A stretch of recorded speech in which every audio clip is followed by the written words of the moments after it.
Welcome to Hustle and Flow with Heather Hubbard, episode number 54. Hi, I'm Heather Hubbard, and I was a litigator, partner, and practice group leader at an AmLaw 200 firm. I know what it takes to rise to the top.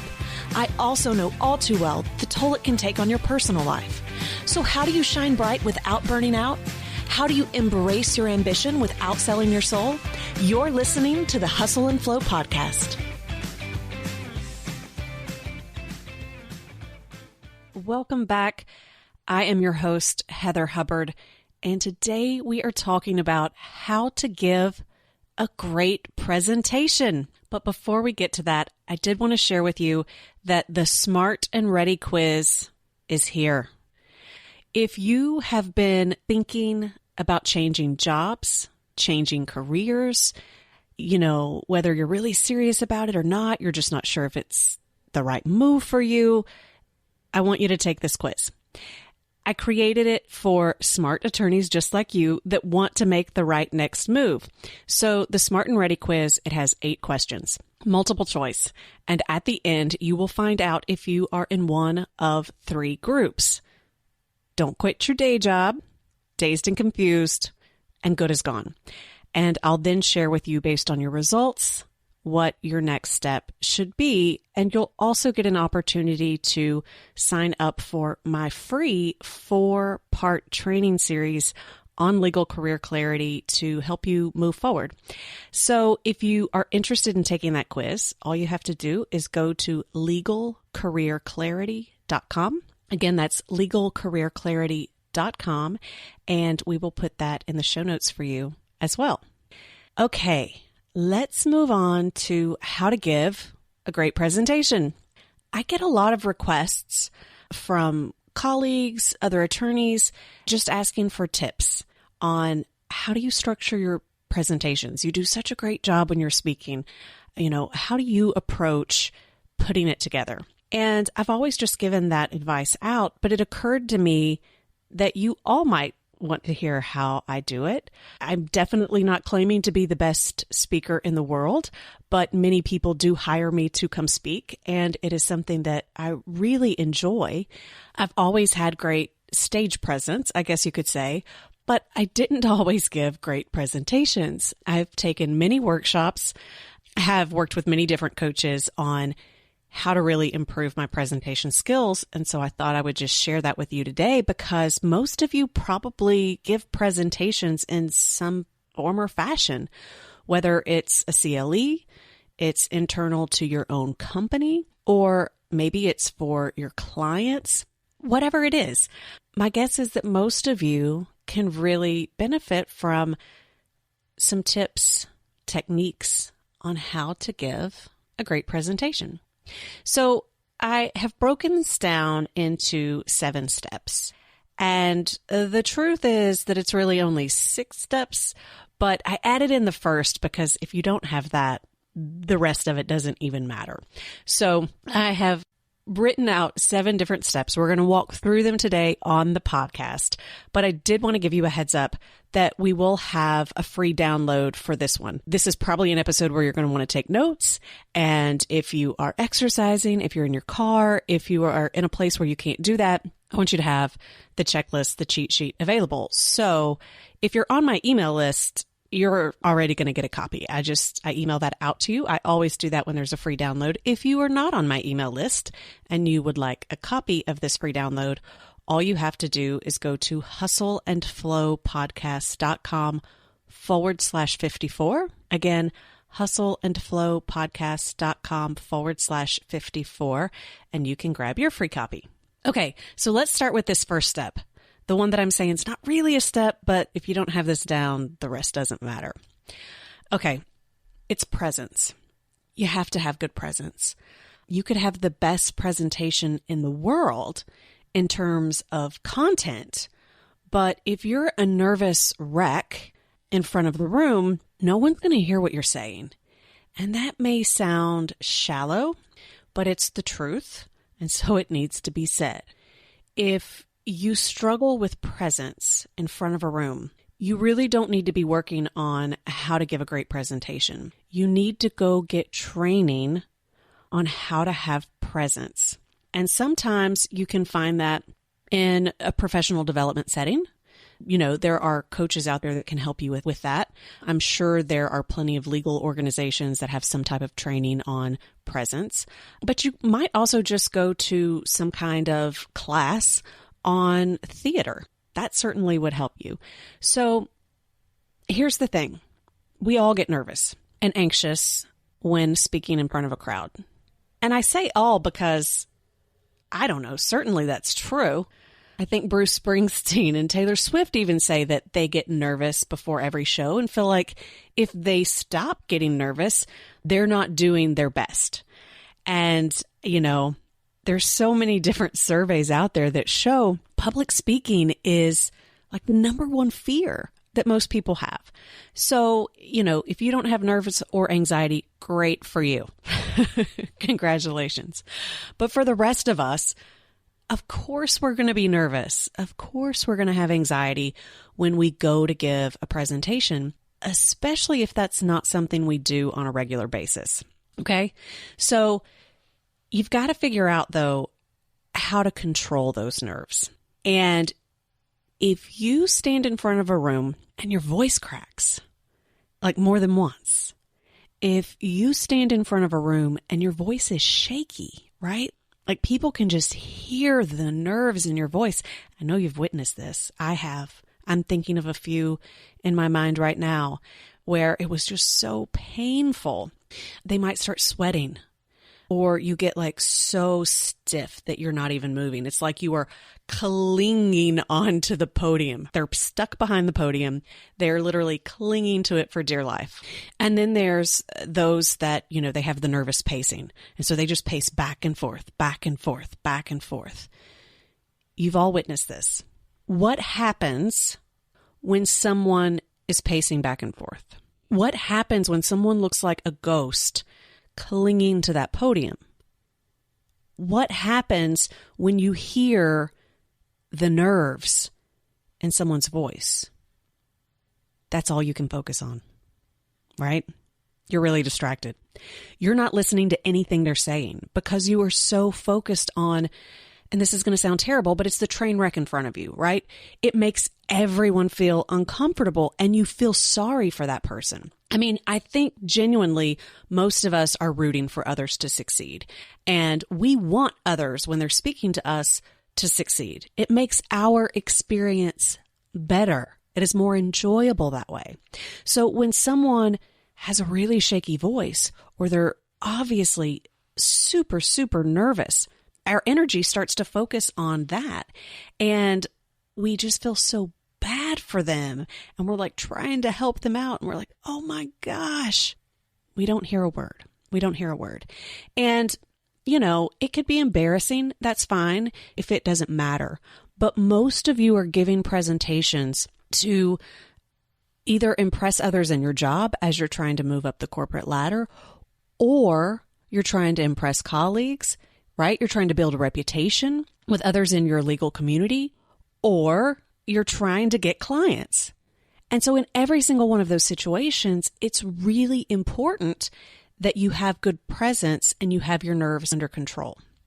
If you cannot yet control your nerves, I highly encourage you to either join something like Toastmasters, where you are practicing these things and getting a lot of opportunities to speak in front of others. I also encourage you to practice.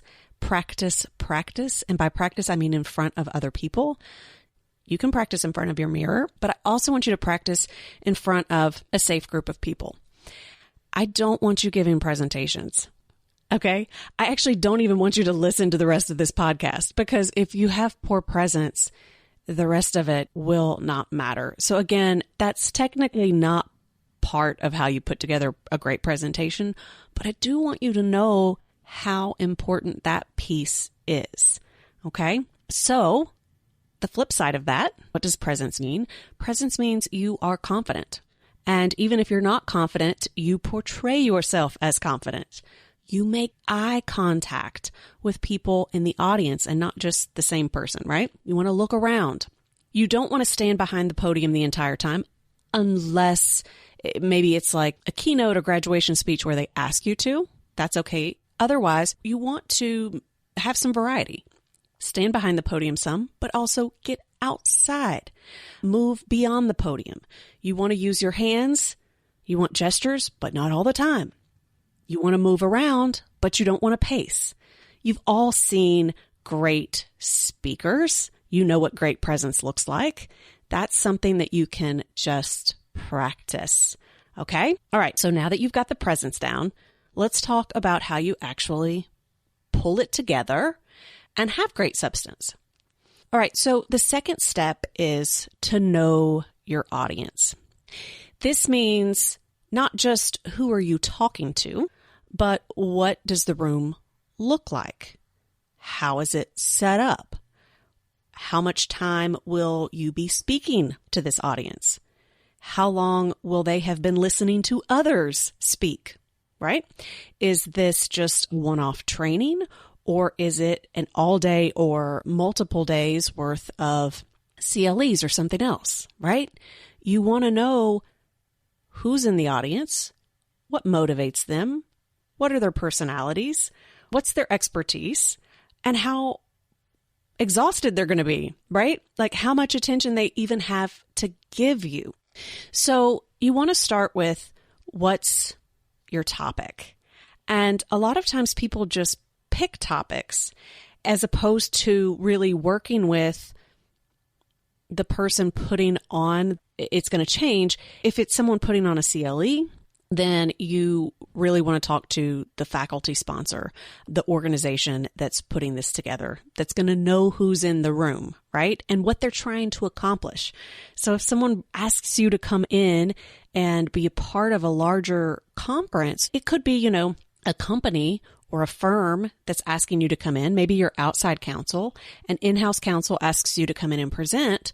Well, you need to be talking to them. You may already work with them, and so you assume you know what they need and want, but you need to be finding out who's going to be in this room. And are you just asking me to come in and do a lunch and learn? Or is it part of something larger? Are you having some kind of meeting all day long? What are the other topics being discussed? And really work with the sponsor to identify what would be helpful for the people in the room. Now, when you are a professional speaker, we generally have kind of like set lists, which means we have certain topics that we speak on. But for the most part, you guys probably aren't going to have that unless you love to go out and kind of do road shows with something that's substantive for different groups to try to drum up business for you. And that's great. In that instance, that's like having a set list. So you might already have 2 or 3 topics in mind. And in that case, you would just ask, which of these 3 do you think would be most helpful for your audience? And then try to talk to them to figure out how you can customize it for them. But you don't really have that roadshow, if you don't have your set list, really be open to talking to the sponsor to figure out what would be a great topic given the audience members and what else they're covering, if anything. I also mentioned the room setup. This is really going to impact the way that you deliver your presentation. If everyone is in a classroom setup, right? And a classroom setup is they're generally like the skinny tables and everybody's facing the front of the room, so they have writing space. That could be important, but they can't really walk around very easily unless they're, all in that same row. If you're trying to do group exercises, that would be hard. You want to know that. Are they at round tables? Round tables are great for activities. It's really hard. You're going to lose half the room because they're going to turn their backs to you. Because, here's the thing. People will be on their phones and you just can't take that personally. They're going to be multitasking, especially if it's a CLE. So you want to find that out now. You also want to figure out the AV setup. Are they going to have PowerPoint? Are they going to have a screen? Because it could be that they say, yeah, we've got a projector and a laptop you can use, but turns out they don't actually have a setup for a screen. And so then it's like on a wall and it doesn't look that good. You want to find that out. You want to figure out what kind of microphone you'll be using. These details may seem silly, but I promise you they make a huge difference in how polished you look. And again, If you're trying to get business, if you're trying to impress, that matters. Being polished matters because it just leaves an impression with people. And it doesn't even matter what you say at that point. They're just like, she was awesome. He was awesome. I trust him. Right? So these things matter. You want to know what kind of microphone. If it's a handheld, then it might be more difficult for you to also write on a flip chart. If you have a handheld, depending on how long the speech is, you're going to be holding that in one hand the whole time. You just need to keep that in mind with your other movements. If it's a handheld and you've also got a clicker for your slides, again, you just want to think through all of this and find your preference because a lot of times you can request the mic you want. Ladies, if it is a lapel, right? It has to hook somewhere. It has to hook somewhere. So, if you've not done this before, I'm going to call it a battery pack. I have no idea what it really is, but it's that little box that basically it holds the wire. And even if it's wireless, you generally need it on your body, or you would need to ask them if it's wireless and you don't have to have it. So it's got a clip. If you are wearing a dress, and by the way, I love dresses. That's my preference. I'm generally in a dress, so this is super important. You may not have anywhere to clip it. And then you're walking around holding it. I had to do this once, and that doesn't look good, right? So like you've got the clip on at the top of your dress, but you're walking around with the wire sticking out and you're holding the battery piece. So just know that in advance. And also on the lapel, if you go to a presentation and they just want to, because oftentimes, this is stereotypical, but it has been my experience, oftentimes the audio and tech, they are men. And so when they come up to clip the microphone on you, they're trying to be super respectful. So they're going to just want you to clip it, and then they're going to just kind of pull the cord around in the back to put the battery on. But then that cord is visible and it's really ugly, and you don't want that. So what you do is you just ask how it works, and then you ask where the restroom is, and you go in and you feed the wire up through your shirt, your dress, whatever, so that it can clip on the top and the wire is not visible. Okay, that's a little tip for you. But again, little things like that do matter. Impressions do matter. Okay, that said, I do want you to be authentic. I want you to show up and be yourself. In the same sense that showing up being really nervous is awkward, so is showing up in a way that's not you. And I've done it many times before. You dress in a way that you think the audience wants you to dress. You speak in a way that you think the audience wants you to speak, but you don't resonate. They're going to forget you. You didn't make them feel anything because you weren't really being yourself. Right? Everything was fine. It just falls flat. We've all been in front of speakers where we just get really bored. It falls flat. And we've been in front of speakers where we're really captivated by them or moved or in some way just like we just can't take our eyes off of them energetically, if that makes sense. And that's really because they're showing up authentically as themselves. They're showing the real them, and you like that. I recently heard Brene Brown say that, she prefers to be in blue jeans. She also prefers to cuss, and she also might drop Jesus's name. And her theory is she's at a point in her career where if someone wants her to come speak on a stage, it does not matter how much they are paying her. If they will not allow her to wear jeans, if they will not allow her to cuss, and if they will not let her talk about her Christian faith, she's out. There are plenty of speakers that can fit that role. So now you may not be able to do that. You're not a New York Times bestselling author. You are an attorney. There are still certain expectations, but be yourself. Okay. All right. So now you know your audience. You've got a topic. The third thing that you want to do is actually consider what's the takeaway. What do you want people to remember after the presentation is over? There should always be a takeaway. There should always be an intention. So even if you have a presentation, it's where you're presenting on e-discovery or you're presenting on tax reform. You might be thinking, I'm just giving them information. There's not really a takeaway. There is always a takeaway. There should always be a takeaway. Otherwise, it's going to be really boring. And we don't want your presentation to be boring. We want it to be memorable. So to be memorable, you have to know what the purpose is. So let's say it is tax reform. Are you wanting them to fully understand every single nuance? Are you simply wanting them to know that indeed reform is going on? Is it that you want them to pick up the phone and call you for a consult and hire you? At the end of the day, what is it that you're wanting them to take away from the presentation? And you want to spend time on that. This is really important. There is not a program, a podcast, a presentation. There's nothing I do where I don't think about on the front end, what do I want my audience to take away from this? Because everything else is then built around that. All right, so you've got your audience and your topic. You know how everything's going to be set up. You know your takeaway. And it can be more than one, but generally if you can have one overarching takeaway, that's the best. So now you're going to move to step 4, and that is arranging your toolbox. Okay, so here's what's in your toolbox. Number 1, stories. You got to tell stories. Even if we're talking about tax reform, even if we're talking about e-discovery, even if we're talking about how the group, maybe it's a practice group report, how the group performed this month. You want to look at the stories you have available that can help make your point and help with the takeaway. Number 2, research and data. Are there any studies out there, any surveys out there, any, empirical evidence, anything that could support what you're trying to say?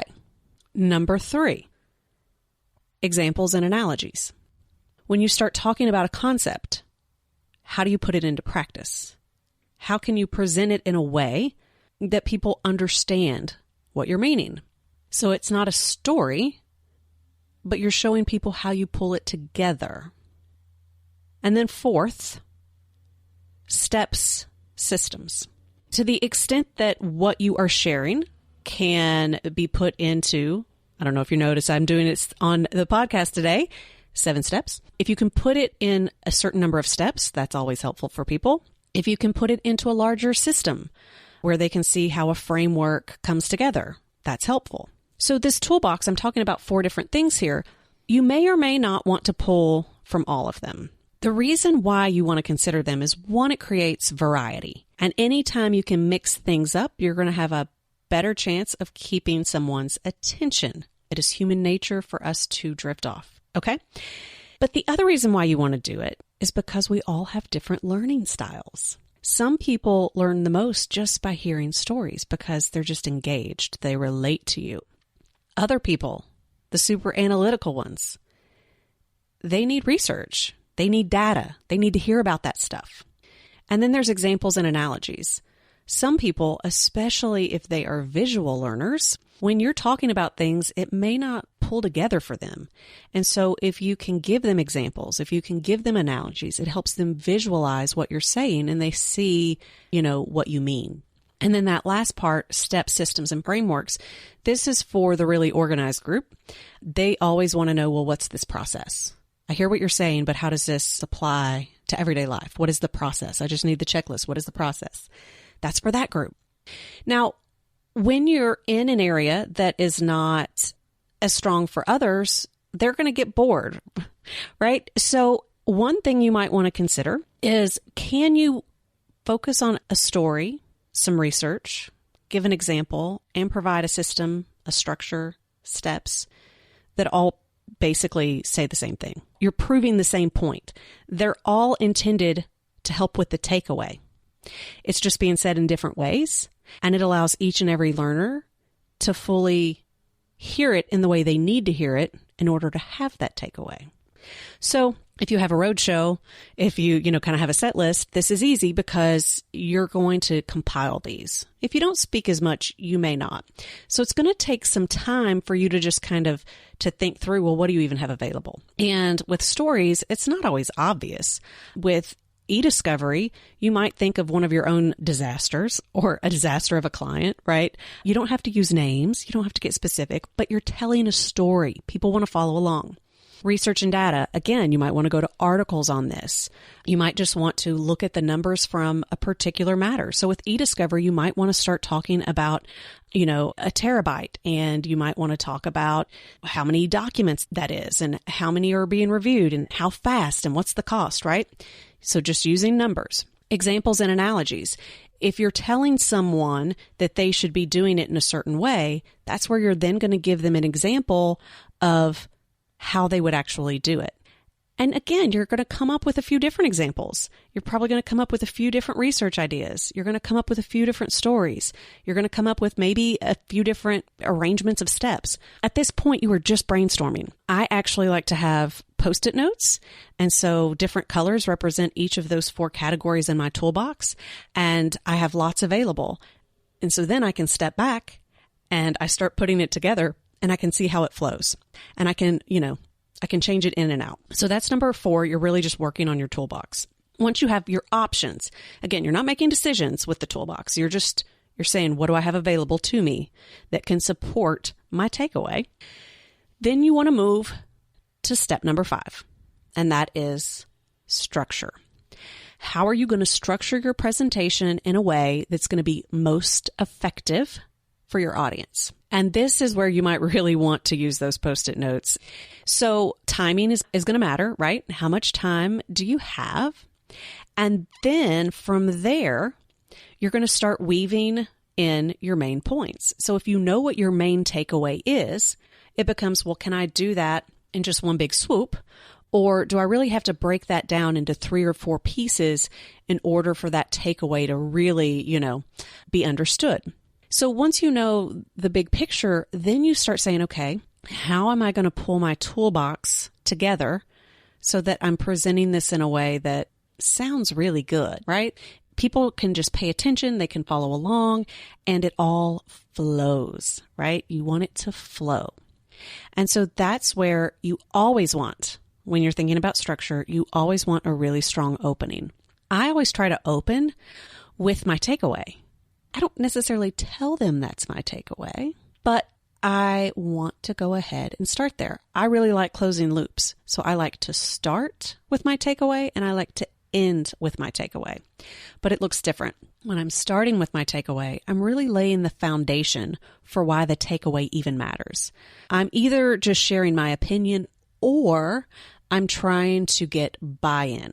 So either way, you want a strong opening. And that should honestly be memorized. I'm not a huge fan of memorization because if you forget a word, then it can totally trip you up. But having a strong opening that you can almost say verbatim is really important because that's first impressions matter. And that's where you're either going to get your audience or you're going to lose your audience. And it is much easier to keep their attention than to try to regain it. Okay, so you've got your strong opening, and then you're really just creating your flow. And that's where you are using your stories, your research, your examples, and your steps. Just take your Post-it notes, put it all on a wall, on a board, whatever, and then you want to practice it. You want to test the structure, right? So you practice giving the speech, you practice giving the presentation, and if something doesn't fit, if something's not working, stop. Look at your other Post-it notes. Is there another way you can do this? Is there another way to rearrange maybe what you even already have? Would a story be better there, right? This is all about transitioning. So you get your structure, and then once you have that down, you want to consider step number 6, and that is engagement. How are you going to engage your audience? You've got a lot of options here. One would be handouts. Okay, so you might want them to follow along in the handouts. If absolutely everything in the handouts reflect what you are saying, they're either not going to look at the handouts or they're going to read the handouts and not listen to you. So if you're going to use handouts, just consider how the audience member is going to interact with them and interact with you at the same time. So you might have some blanks in there. You might have exercises you want them to complete. Just consider that piece. I personally do not like including the slides in the handouts because I think you just lose people's attention and they're no longer focusing on you. which is what you want. But think about that. Do you want handouts? And you can hand the slides out in advance. I personally think that if you want to hand out the slides, you do that at the end. But when you think about what slides are for, there's really no need to hand those out anyway. We'll go back to that. You also want to consider, are there any exercises? Are there any exercises that you can have your audience do that would wake them up, that would keep them engaged? And that could be an exercise where you're just asking them to do something on their own. It could be an exercise where you're asking them to do small groups or talk to a partner. It could be an exercise where they're actually writing something down. It could be an exercise where you have them doing a poll. I like to use Poll Everywhere. By the way, they're not a sponsor or anything, that I just like to use them. And they integrate with PowerPoints, internet, super easy, anonymous polling. You can have it right there on the spot. But how are you going to engage your audience? And this is where you consider, are you even going to have slides? You might not. With keynotes, it's good to have like pictures, but I'm not always a huge fan of slides with words. But consider what the slides are for. A lot of times people come up with slides just because that's what you're supposed to do. I'd rather you not use them if you didn't actually have a reason or point for using them. Often they are a visual cue. Again, it's just a way to keep people focused on you and engaged. And so when you're talking, naturally people are going to eventually lose their focus. But if you're clicking slides and something is changing visually, they'll look up. It startles them. It reminds them, oh, I'm looking at something else. You might have videos. You might have pictures. You might have words. Just know that studies show, from a slides perspective, it's more about helping people follow along and stay awake than actually educating them. And I know some of you are going to disagree with that. You like lots of information on the slides. You think that there should be a ton of slides, that it really helps to be able to see everything up there, especially if you're a visual learner. But studies do show that you basically stop listening to the speaker when you've got all that up there on the slides. And for people that are really visual learners, you can still give them the examples and the analogies, and that is going to be better than giving them all the words. Otherwise, you just need to give them a written report to begin with, but you want to keep them focused on you. Okay, so you want to consider that. How are you going to keep them engaged? And again, your room setup's really going to matter on that. And then last, step number 7, what's your closing? What's your call to action? Now, technically, you might be thinking, well, isn't that part of structure? It is, but it is so important. It is deserving of its own step. It does not just belong in structure. And your closing has to be powerful. You don't want to be running out of time and then just kind of like zooming through it. Kind of like the takeaway. You really want to think through, how is this ending? And hopefully it's ending with you reinforcing the takeaway. Again, like I said, I like to close loops. So I like to start with the takeaway and I like to end with the takeaway. And the way I end with the takeaway is, as I'm telling a story or something else, I try to bring it all together, so that people are like, oh, whoa, I didn't see that happening. But if you can give people a call to action, it reminds them how this is important to them. So if you genuinely are wanting them to take something away, this is a great opportunity to have them do something. Here's your next step. Here's what I want you to do next. If you are concerned about this topic, or, if this matters to your company, here's what you do next. Tell them how they take the information you just gave them and use it, right? You've got to give them that next step. Don't assume that they know what to do with the information you provided. And if part of your call to action or your closing is that you're trying to get business or you want someone to follow up with you, that's the time to say it. Now, again, it really depends on your intention. So you could put your contact information up there. I only do the contact information if that's not really my takeaway. I'm just being nice, saying, here's my contact information if you need to reach me. If I really want them to have a meeting with me or have a consult with me, I lay out what that looks like and I provide step by step what they can expect and, what's next. So if it's business development, have a strong call to action. Don't assume that they know you're just trying to get them to hire you, right? So think that through. Okay, I know this podcast has gone a little long, but I think this is good information. I think a lot of you are going to really benefit from it. So I didn't want to skip on any part. All right. So here we go. Step number 1, you got to have strong presence. Step number 2, know your audience, know your room. Step number 3, know your takeaway. Step number 4, know what's in your toolbox. Step number 5, prepare your structure. Step number 6, prepare engagement. And step number 7, have a strong closing and call to action. Again, I have a free download on this.